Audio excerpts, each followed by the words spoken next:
Assalamualaikum warahmatullahi wabarakatuh.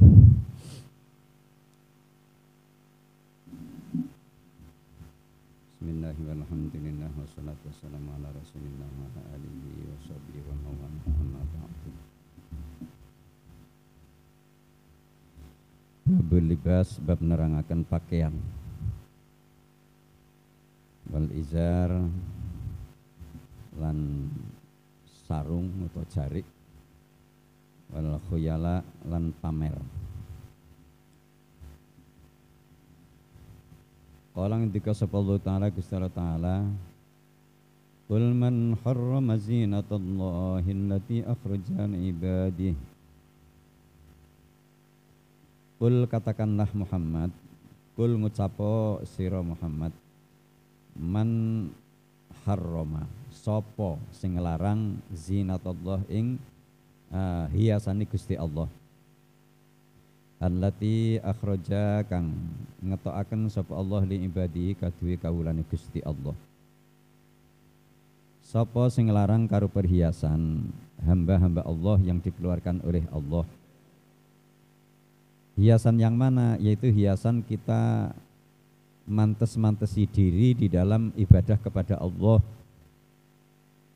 Kenapa kita sholat milih pakaian yang lengan bajunya panjang misalnya, atau pakai serban dan sebagainya, pakai peci, ya, itu semua adalah hiasan-hiasan yang kita pakai untuk mantes-mantesi tatkala kita menghadap kepada Allah. Sholat itu kan menghadap Allah. Nah kita ini kan pantesnya orang yang menghadap Allah, ya pakai pakaian yang lebih pantas, enggak asal-asalan.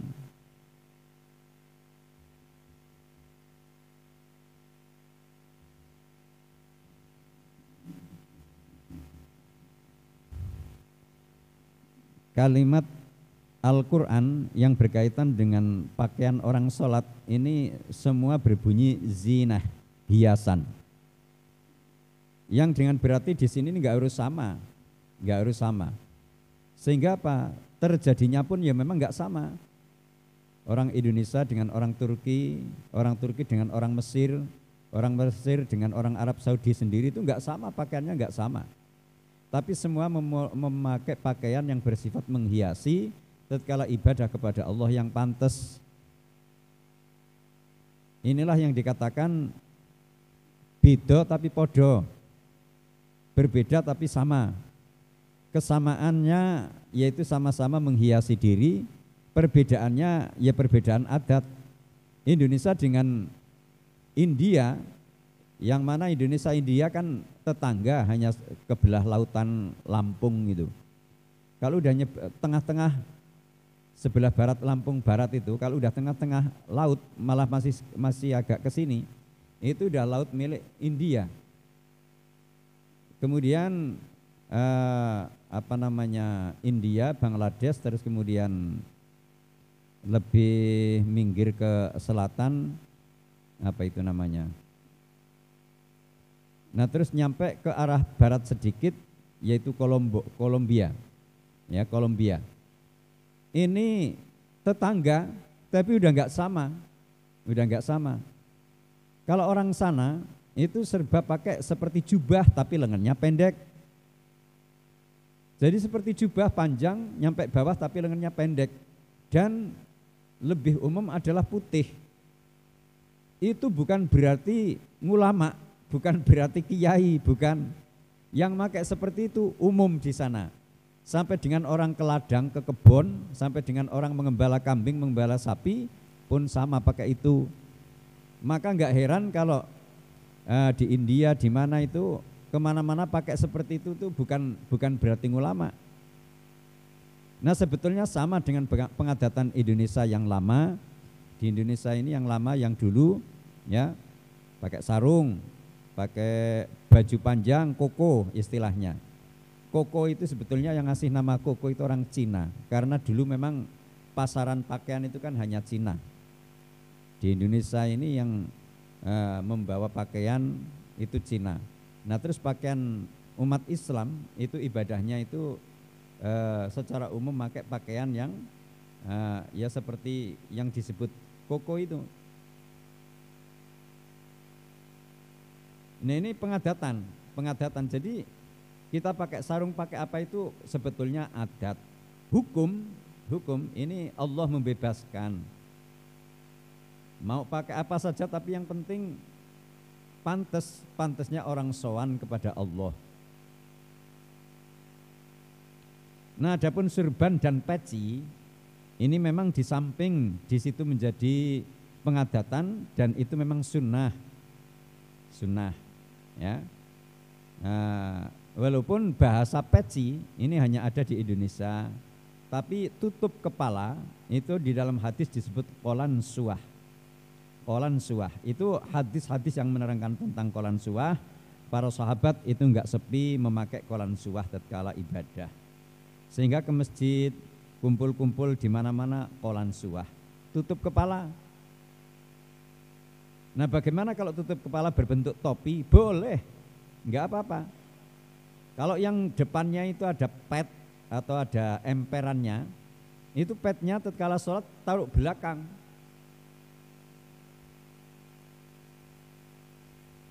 Kalau yang petnya keliling, yaitu nanti sedikit dibalik ke atas, sehingga kita bisa bersujud tanpa terganggu.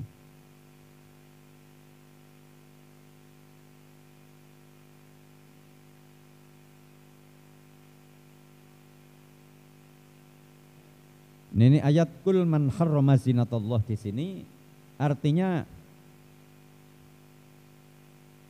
kalau makna kalimat katakanlah Muhammad, siapa orang yang melarang hiasan kepada Allah, yaitu tatkala ibadah. Nah, terus kemudian intinya kita bebas berpakaian yang seperti apa, tapi yang penting sopan, bahasanya itu.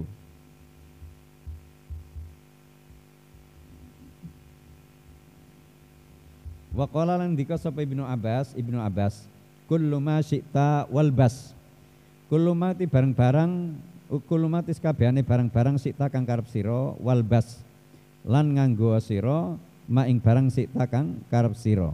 Ma akhta'naka, orang ngluputaken ingsun ing sira.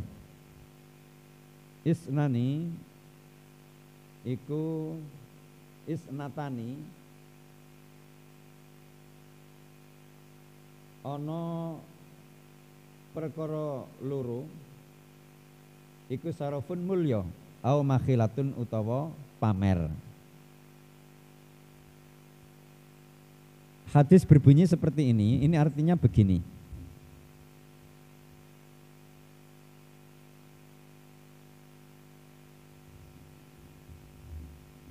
Sahabat Ibnu Abbas berkata, kul ma syi'ta, ukul itu artinya makan ya. Kul ora kulu. Jadi kul, kalau kulu sekabiane. Di sini kul, makanlah ma syi'ta sak karepmu. Mangano sak karepmu, arep mangan iwa, arep mangan daging, arep mangan welut, arep mangan wedhus, mangan sapi, ya. Mangan jantung gedang. Mangan persilahkan, mangan apa saja boleh, yang penting halal. Demikian pula berpakaian walbas masyikta, berpakaianlah kamu sakarepmu. Masyikta ki maknane sakarepmu. Berpakaianlah sakarepmu.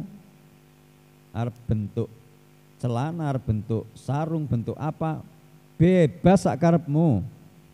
Tapi sing penting nang kono ana kepantesan kanggo madhep maring Gusti Allah. Lan nang kono walaupun bahasa kepantesan iki nang kene ya berkaitan dengan adat masing-masing. Sampai dengan adat yang biasa dipakai laki, terus kemudian dipakai perempuan, adat yang biasa dipakai perempuan dipakai laki-laki. Ini keluar dari pengadatan, itu pun enggak baik. Bahkan terkadang haram.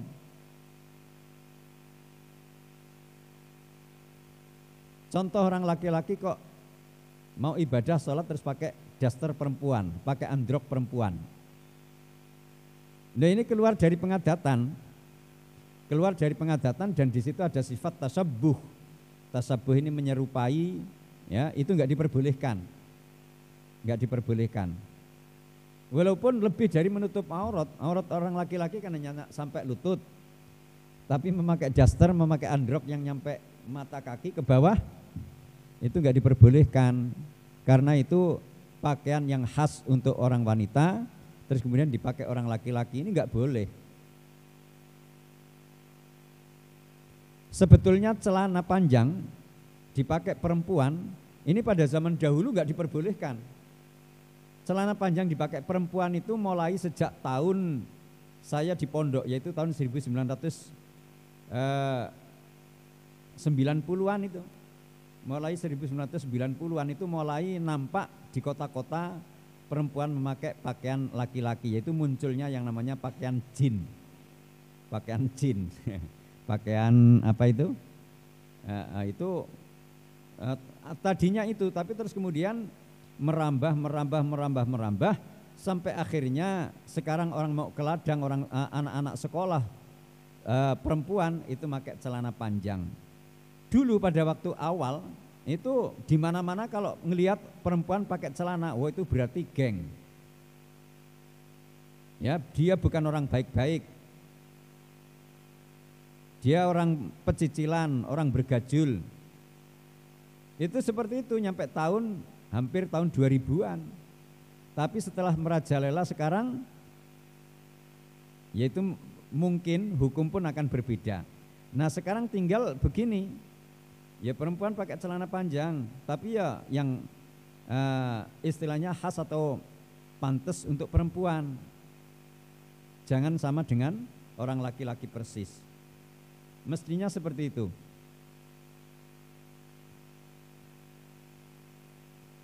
Nah di dalam hadis ini tadi ada tambahan ma'akhto'naka. Saya tidak menyalahkan kalian. Saya tidak menyalahkan kalian. Persilahkan berpakaian seperti apa. Tapi terus kemudian dikatakan isnani syarofun au makhilatun. Yang namanya pakaian ini ada dua. Satu sarof menjadi sarof pakai sin kecil ya, di sini berlebihan. Sarofun au makhilatun. Yang pertama ini ada pakaian yang berlebihan, itulah yang dilarang. Kemudian au makhilatun atau pakaian yang bersifat pamer, rembyeng pamer ora karu-karuan. Nah inilah yang dianggap salah atau yang dianggap dosa.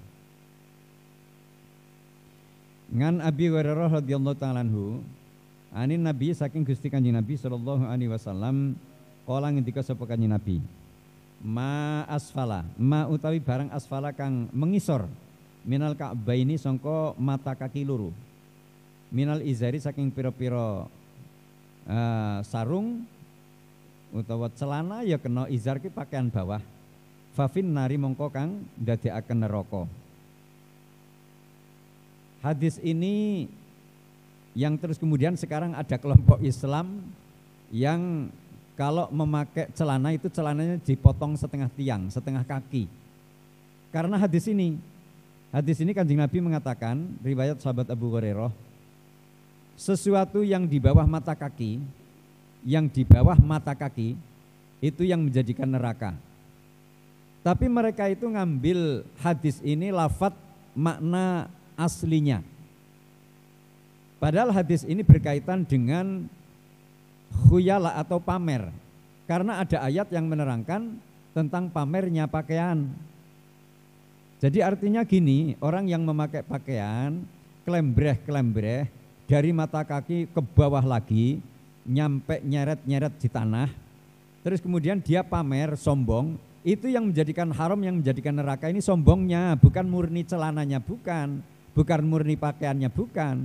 Dan ini pun dikatakan oleh Kanjeng Nabi, wama asfala, barang yang lebih ke bawah dari mata kaki. Kalau demikian kita pakai yang di atas mata kaki, ini jelas nggak ada apa-apa, nggak ada masalah apa-apa. Jadi celana sampai mata kaki itu lebih baik, nggak usah potong-potong, nggak usah diangkat tinggi-tinggi, nggak usah. Yang penting ya juga hati kita. Yang kedua, tatkala memakai pakaian lebih dari mata kaki ke bawah, asal kita nggak sombong, itu pun nggak menjadi neraka, enggak. Karena yang disinggung oleh Kanjeng Nabi itu permasalahan makhilah, permasalahan sombong. Jadi memakai pakaian laki-laki maupun perempuan kelembreh nyampe tanah, ya. Tapi di situ sombong di dalam hati, takabur di dalam hati, itulah yang menjadikan neraka. Memang bahasa Kanjeng Nabi itu seperti itu. Dan hadis ini sejak zaman dahulu itu belum dikupas. Nah, akhir-akhir ini ada kelompok Islam yang terus kemudian mengharuskan pakaian harus di atas mata kaki. Nah, itu kalau menurut saya pribadi ya menjadi salah mengharuskan di atas mata kaki kalau sampai mata kaki haram. Lu kok nambah-nambahi? Wong Kanjeng Nabi ngendika kan wama asfala, di bawah mata kaki. Kalau nyampe mata kaki ya ora apa-apa. Wong sedangkan di bawah mata kaki pun itu kesimpulan ulama bukan pakaiannya, tapi masalah pamernya, masalah sombongnya, takaburnya yang menjadikan neraka.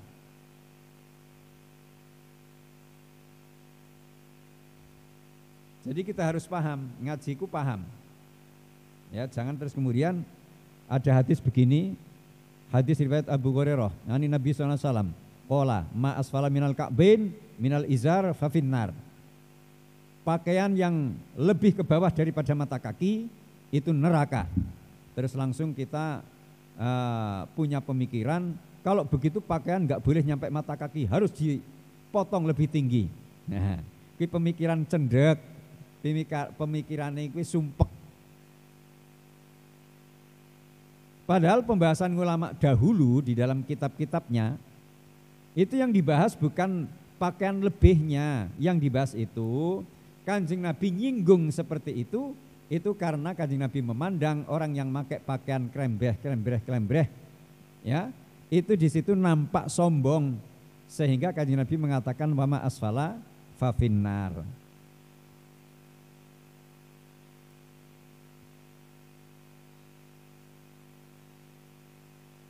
Jadi itu tadi, tatkala pakai pakaian yang panjang sampai mata kaki, ini dari segi makna lafadz hadis ini pun enggak menyalahi.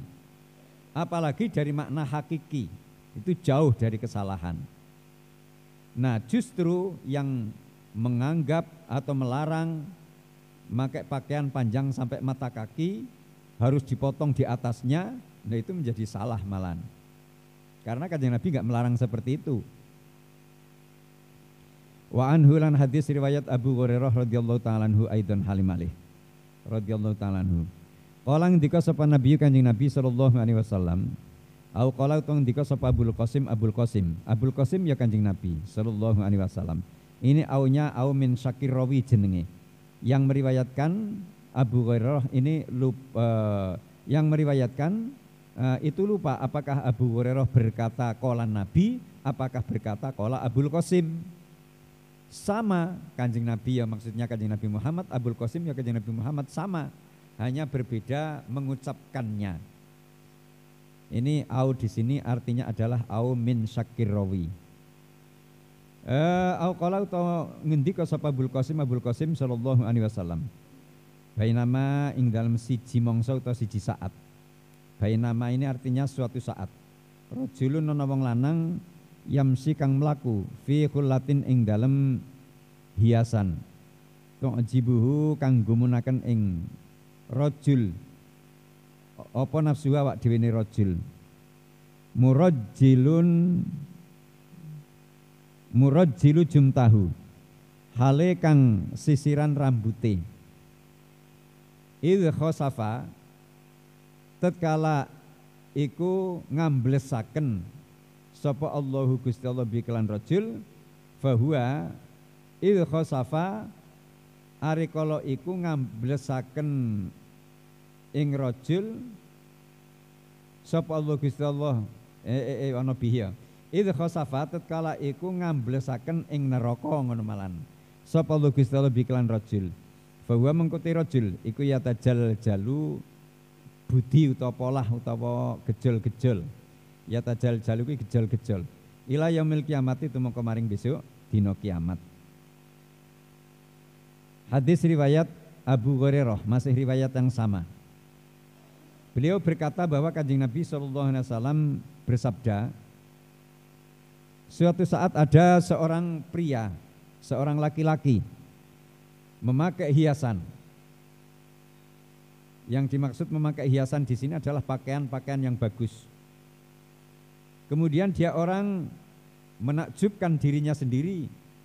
Menakjubkan ini yang membanggakan diri, mengherankan diri. Seolah-olah hanya dia yang punya, orang lain enggak punya. Murajjilu jumtahu, di samping pakaiannya bagus, ia menyisir rambutnya.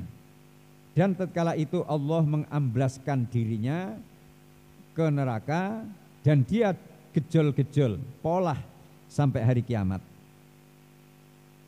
Ini hadis pun sama dengan tadi, bukan permasalahan nyisir rambut, bukan permasalahan bajunya yang menjadikan neraka. Tapi yang menjadikan nerakanya itu adalah tu'jibuhu nafsahu. Jadi masalah pamer, masalah ujub. Pamer ini kepingin dilihat orang.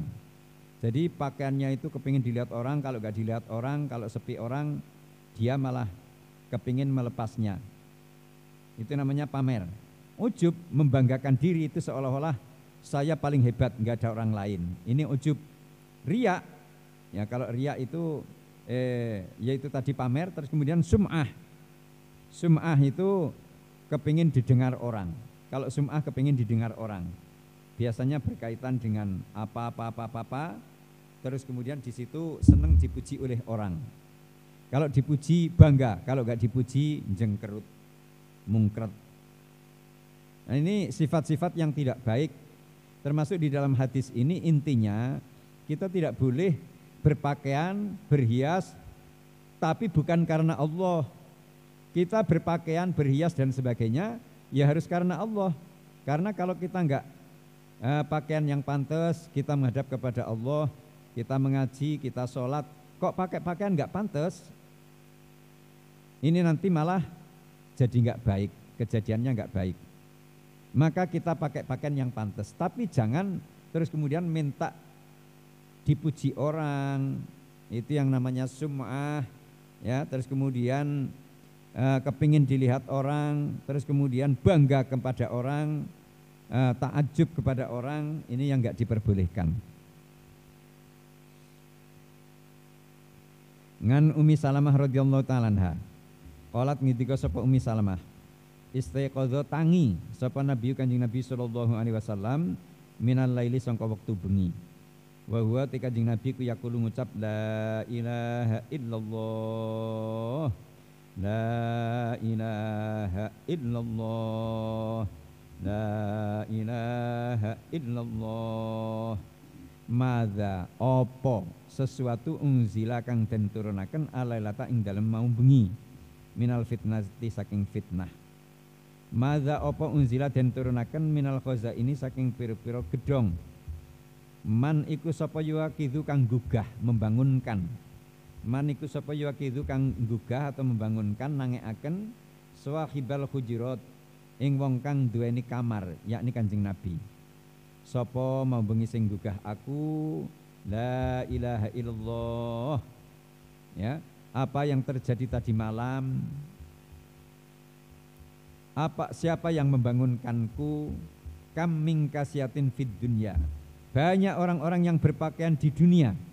Kam pirang-pirang min kasiatin, wong kang berpakaian, wong sing nganggo sandangan, fid dunya ing dalam dunya, ngariatin arep wudo yaumal kiamat, besok dina kiamat. Banyak sekali orang-orang yang berpakaian di dunia, kemudian kelak di akhirat akan telanjang. Karena dibakar di dalam neraka, pakaian itu mesti ikut kebakar. Maka kemudian menjadi telanjang. Artinya apa? Berdosa. Banyak orang-orang yang berdosa hanya kaitan pakaian. Qala ngendika sapa Allah Ta'ala Gusti Ta'ala mukhayyaron, hale perintah milih azwajahu ing pira-pira istrine Kanjeng Nabi sallallahu alaihi wasallam. Bena dunya antarane dunya wal akhirati lan akhirat.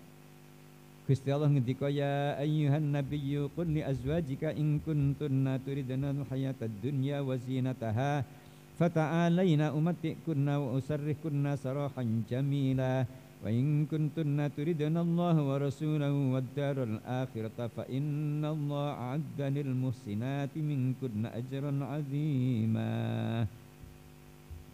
Ya ayyuhan nabi, wahai kanjeng nabi, he eling-eling kanjeng nabi, kul ngucap sira li azwajika maring istri-istri ira, li azwajika maring pira-pira garwa ira utawa istri ira, ing kuntunna lamun ana sira kabeh one kuturi dena ngarepaken al hayatad dunya ing urip ana ing donya, wa zinataha lan hiasane donya. Katakanlah Muhammad kepada istri-istrimu, wahai istriku, jika kamu memilih hiasan dunia, yakni pakaian-pakaian yang indah, wazinataha, fata'alaina maka kemari, fata'alaina moko reneo, umatik kuna arep bekali ingsun ing sira, umatik kuna arep nyangoni ingsun ing sira, wa usarrih kunalan arep megat utawa menceraikan ingsun ing sira, sarohan jamila kelawan perceraian kang bagus. Wahai istri-istriku, jika kamu memilih harta benda, memilih kekayaan, dan memilih pakaian-pakaian yang baik, kemari, ke sini. Akan aku berikan pakaian yang baik-baik, kemudian akan aku ceraikan dengan perceraian yang baik pula. Tapi wa in kuntunna, jika kamu sekalian turidna Allah, berharap Allah wa rasulahu dan utusan Allah, wad daral akhirat dan desa akhirat, yakni mengharapkan kemewahan akhirat, di dunia terima sabar menerima padanya, fa innallaha mongko temen sedene Gusti Allah iku ada nyediani lil muhsinati maring pira-pira wedon kang bagus mingkunna saking sira kabeh, menyediani ajron aziman ing pahala kang agung. Ayat ini diturunkan kepada Kanjeng Nabi tatkala pada waktu itu ada sebagian istri Kanjeng Nabi menuntut kepada Kanjeng Nabi supaya Kanjeng Nabi bisa memberikan pakaian yang baik-baik, pakaian yang mewah. Ya, istri-istri Kanjeng Nabi itu semua tahu kalau Kanjeng Nabi ini enggak suka dengan kemewahan dunia. Tapi yang namanya perempuan ini tetap sifat gengsi, sifat riya, ujub itu melekat di perempuan. Sehingga istri Kanjeng Nabi pun ya kepingin. Nah tatkala bisik-bisik, terus kemudian Allah menurunkan ayat kepada Kanjeng Nabi. Allah memerintahkan Kanjeng Nabi untuk supaya Kanjeng Nabi berkata kepada istri-istrinya, wahai istri-istriku, siapa yang kepingin kemewahan dunia dan kepingin pakaian-pakaian yang bagus, kemari ke sini, akan aku berikan sangu, akan aku berikan, tapi akan saya ceraikan dengan perceraian yang baik. Enggak apa-apa tak ceraikan yang baik, enggak apa-apa. Tapi kalau menginginkan kemewahan akhirat, maka di dunia sabar, enggak usah kepingin berpakaian yang mewah. Ini khususnya adalah istri-istri Kanjeng Nabi. Dan hendaknya ditiru oleh umat sampai hari kiamat. Jangan sampai istri ini banyak menuntut kepada suami, minta pakaian yang lebih mewah. Kalau enggak terus kemudian ngambek. Oh enggak seperti itu. Yang penting masih ada yang dipakai. Apalagi ada yang memang pantas untuk bepergian pantas dan seterusnya. Perempuan itu hendaknya enggak usah nuntut-nuntut. Karena banyak menuntut itu menjadikan suami ini pusing.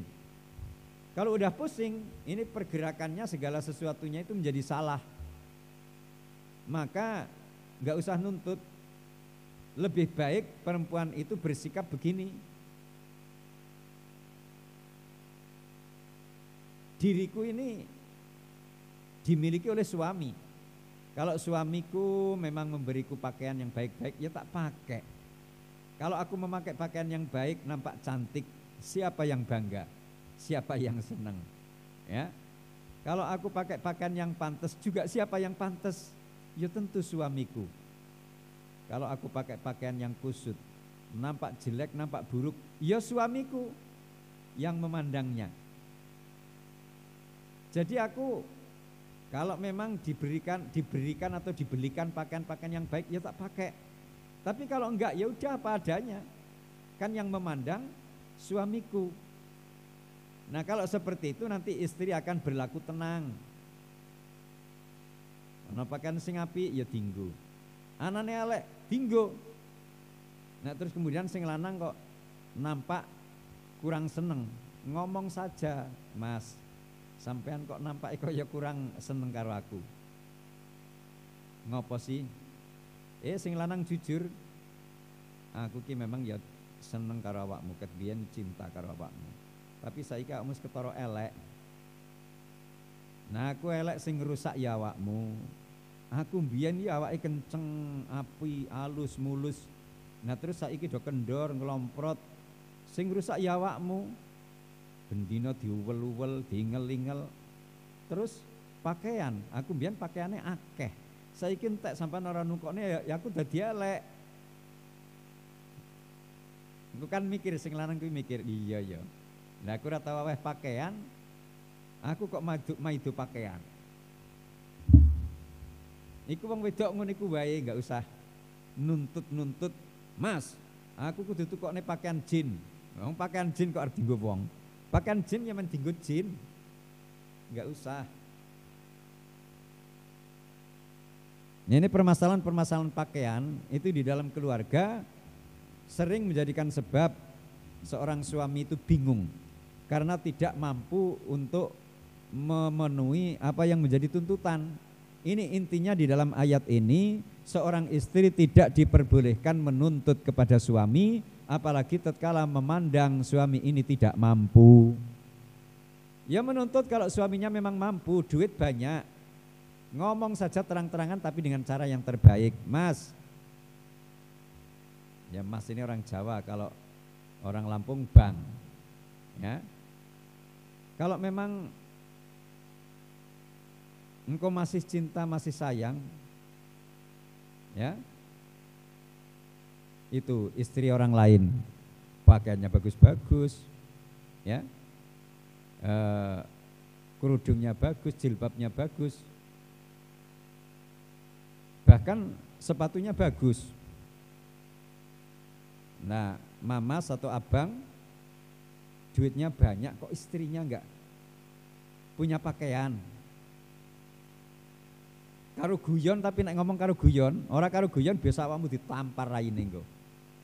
Ya, karo guyon diguyoni, apa meneh pada saat-saat nyantai berdua enggak ada orang lain. Kalau nuntutnya atau ngomongnya itu pada saat ada orang lain mesti akan malu. Nek ngomong guyon pas berdua, ya, sambil makan-makan, sambil ngopi, terus kemudian guyon. Aku ki cantik untukmu kok, Mas. Ya. Aku indah ya untukmu. Nah kalau pakaiannya cuman kayak gini, bukanlah mamas yang gengsi, malu dengan orang. Kalau saya enggak malu, memang saya setiap hari hanya di rumah, keluar kadang-kadang. Terus karena enggak punya pakaian yang lain, ya di rumah ini yang saya pakai, keluar juga ini yang saya pakai.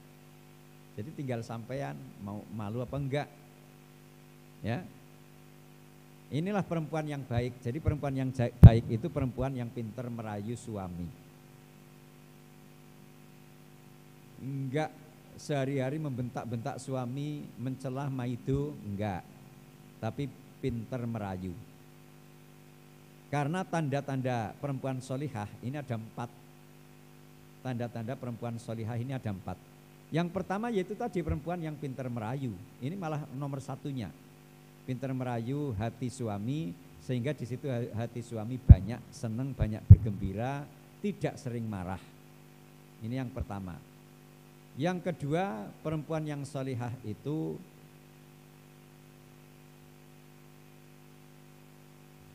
waduh kok do kelalen ya. Itu di dalam kitabun nikah itu banyak hadis-hadis itu. Jadi perempuan, ini diantara lain perempuan solihah menjaga diri dan harta bendanya tatkala ditinggal pergi oleh suami. Jadi suami pergi, harta benda dan dirinya juga dijaga. Enggak malah kesempatan, suami pergi, istri sehari-hari di warung kopi tongkrong. Seneng di sana asik obrol dengan laki-laki lain. Menghabiskan uang. Oh ini bukan perempuan solehah itu. Jadi kalau perempuan solehah mesti di situ harus menjaga diri dan harta benda suami, enggak mengambil aji mumpung. Kalau mengambil haji mumpung itu bukan perempuan solehah. Mumpung suamiku pergi, asik nongkrong di warung kopi. Di situ membawa uang yang banyak. Mal-mil apa-apa diambil, dimakan.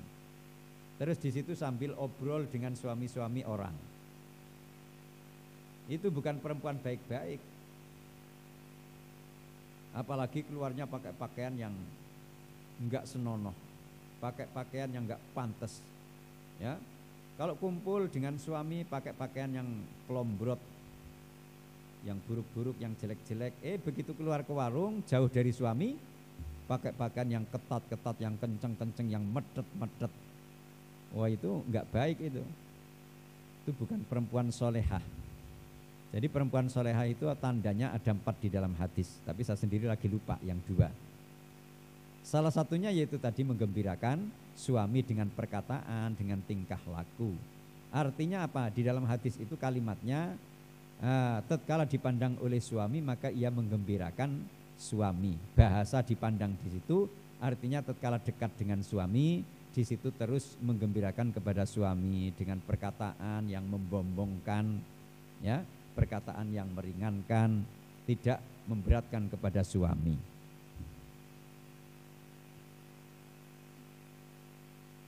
Fa innallah wa in kuntunna turidnallahu wa rasulahu wad darul akhirata fa innallaha 'adda lil muhsinati minkunna ajran 'azima.